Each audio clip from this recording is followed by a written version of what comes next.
සුබ දවසක් සියලුම දෙනාටම. ඉතින් මම අද පොඩි වීඩියෝ එකක් ගේන්න හිතුවා අපි විසින් හදපු හෝචනල් රිලේ ෆ්ලෑෂ් යුනිට් එක ගැන. ඇත්තටම මේකේ වයරින් කරන විදිහ සහ ඒකට පවර් කොහොමද දෙන්න ඕන සහ ඒ සම්බන්ධ විස්තරයක් තමයි මම මේකේ ඉදිරිපත් කරන්නේ. එතකොට මෙතන පවර් ලයින් එක තියෙනවා මේකේ මම මෙතන සම්බන්ධ කරලා තියෙනවා මේකේ උඩ පින් එක 12 වෝල්ට් දන DC ඉන්පුට් එකක් ඊට පස්සේ ඒකේ ග්‍රවුන්ඩ් එක දෙන්න ඕන පල්ලෙහා ටර්මිනල් එකට. එතකොට මේකට වෙනම 12 වෝල්ට් ඇඩිෂනල් පවර් එකක් දෙන්න ඕන. එහෙම කරලා තියෙන්නේ මෙතන ලෝඩ් එක AC DC දෙකම සම්බන්ධ කරන්න පුළුවන් වෙන විදිහට. හරිද? එතකොට මම මේ ටර්මිනල් එකක් ගත්තාම 3 පින් ටර්මිනල් එකක් ගත්තාම ඒකේ මැද පින් එක ඔයගොල්ලෝ බලා ගන්න පුළුවන් කොමන් ඊට පස්සේ මේ පැත්ත normally open මේ පැත්ත normally close. හරිද?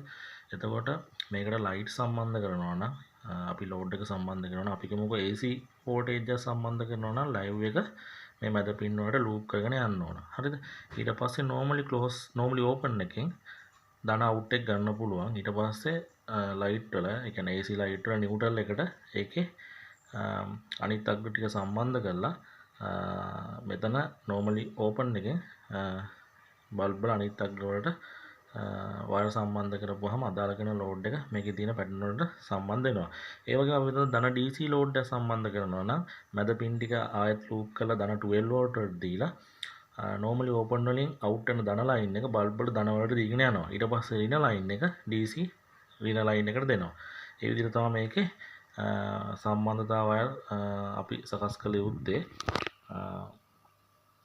ඔන්න ඕක තමා මේක සම්බන්ධ කිරීමේදී කලකීමත් යුතු කරුණු.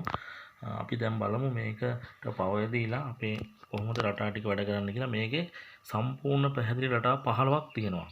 හරිද?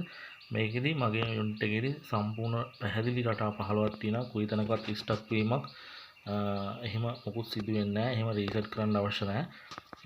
මෙතන මම දීලා තියෙනවා ICSP පින් හෙඩර් එකක්. ඔය කට්ටියට PIC IC ප්‍රෝග්‍රෑම් කිරීමට හැකියාවක් තියෙනවා නම් ඔය කට්ටියට කැමති ප්‍රෝග්‍රෑම් එකක් ලියලා මෙතන දාගන්න පුළුවන්. ඒ පහසුකම ලබා දීලා තියෙනවා.